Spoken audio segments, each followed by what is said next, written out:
Amerikanın avia bazasın 20 жыл мурда эле Бишкектен кубалап чыгуу идеясын мен көтөргөм.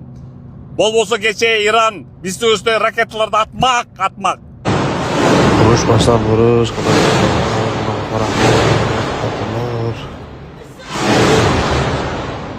Бишкектин тең өртөнүп жатмак. Өчүрүп жүрбөксүңөр баарыңар, ызы жол. Далили мына, көрдүңөр далили мына, интернетте турат. Мына Иран деп жазып турат, ошондой эле мына берде турат, фотографияда Иран деп турат. Биягында турат Иран деп. Иран атса эмне болот деп айткам ошондой эле. Дальновидность кылып айткам. 150 миң кол топтогон мына берде турбай, 150 миң кол топтоп, ошо менен өткөзүп өкмөткө, тоя кууп чыккыла деп. Идеяны мен түрткөм 2008 жылда. Кечээ өзүңөр көрдүңөр. Америка менен Израиль кычаштык кылып Иранга кол салышты. Ну Иран долгу не остался. Өстөрү тоосунан туруп Израилди бомбалады, ракета менен аткылады. Баллистикалык ракеталар менен БПЛар менен аткылады. Израилди андан тышкары ошол Американын авиа базалары жайгашкан Катарды, Сауд Аравиясын, Иорданияны, Кувейтти,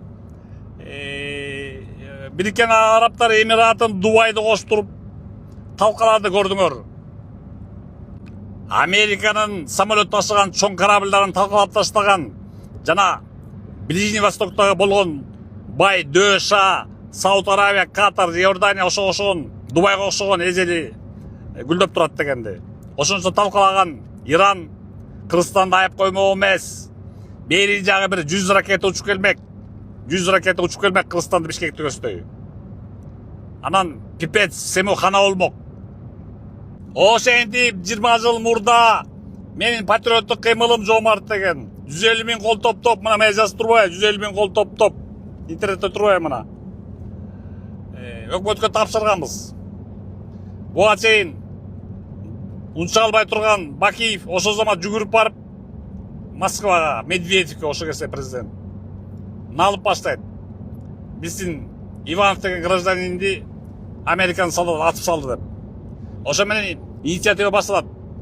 Америкалык базаны чыгаруу деген.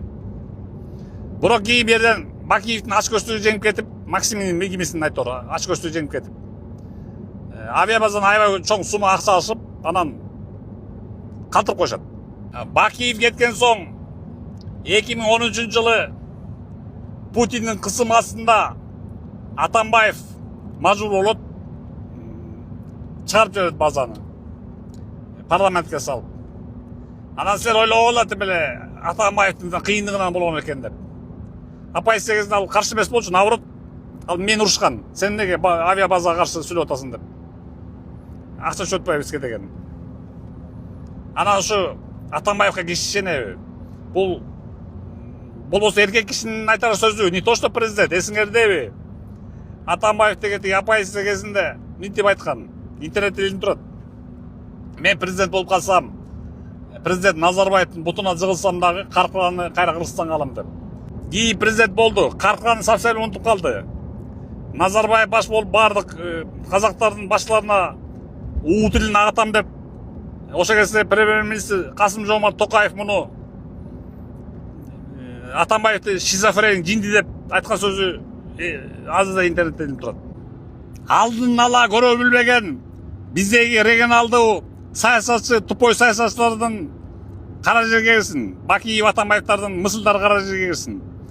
Могу эмне болуп бүтмөкчү? Иран, Израиль, АКШ террористи эмне болуп бүтмөкчү? Менин божомолумда эме болуп тургула. Булар Ормузский кысымды буйт 33 километр экен. А жерде дүйнөлүк газдын 40%, дүйнөлүк бензиндин 30% өтөт экен. Болгон корабльдардын баары ошактан өтөт экен. Анан булар уже кече буум салды. Бул деген пипец хана сему, в первую очередь Америка деген сөз. Понимаете, аякта бензин кымбаттайт. Бензин кымбаттаган соң эли көтөрүлөт.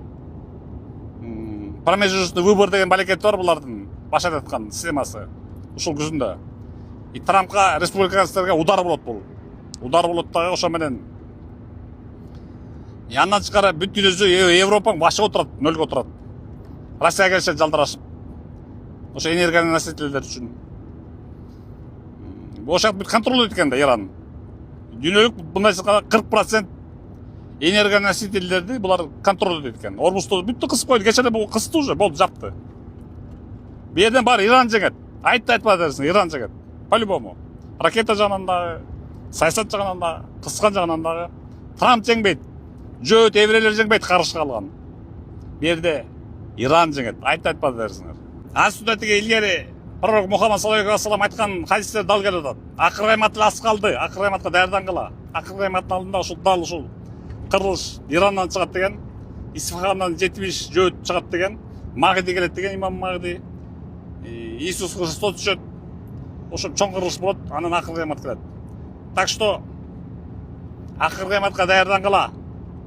Тозокко түшүңөр, тозокко даярдангыла. Бешке түшүңөр, бешке даярдангыла, даярдангыла. Биз ушу жол кырсыгынан улам ушул состоянияга түшүп калды балам. Эч бир ата энени Аллахым бала менен сынабасын. Ассаламу алейкум, урматтуу кыргыз элим. Мен Кубанычбек кызы Кымбат. Мындан алдында сиздерден жардам сурап кайрылган элек. Ушу баламдын акыркы жолку ошо 4-чү операциясына жардам берип кетүүңүздөрдү суранам. Операция Түркия мамлекетинде болгондуктан бизге $45,000 акча каражаты керектелүүдө. Бизде андай акча каражат жок болгондуктан сиздерден жардам сурап кайрылабыз. Көптү көрсө көл болот дейт. Алланын ыраазычылыгы үчүн 5 сом 10 сом болсо да жардамыңыздарды аябаңыздар. Ушу балам бутуна туруп басып кетсин көптүн катарында. Сиздердин жардамыңыздар менен мына ушунчалык кыймылга келип отурат. Менин балам азыркы учурда башында аппарат менен жашап жатат. Баарыңыздардан Аллах таалам ыраазы болсун. Ушу баламдын басып кетүүсүнө себепкер болуңуздар. Аллах таалам ыраазы болсун. Туткан орозоңуздар кабыл болсун. Аллах тааламды сыноосу экен, баарына шүгүр кылабыз. Биз алдамчы, мошенник эмеспиз. Бардык карта өзүмө караштуу, өзүмө таандык. М-банк 3197 кымбат К деп чыгат. Ошол эле номерде деньги бар. Россия өлкөсүнөн котором дегендерге Сбербанк 7807 Кундузай деп чыгат. Алда өзүмдүн сиңдим азыркы учурда Россия өлкөсүндө мигрант болуп жүрөт. 5 сом 10 сом болсо да жардамыңыздарды аябаңыздар. Биз үчүн өтө чоң жардам ошол дагы. Баарыңыздардан Аллахым ыраазы болсун.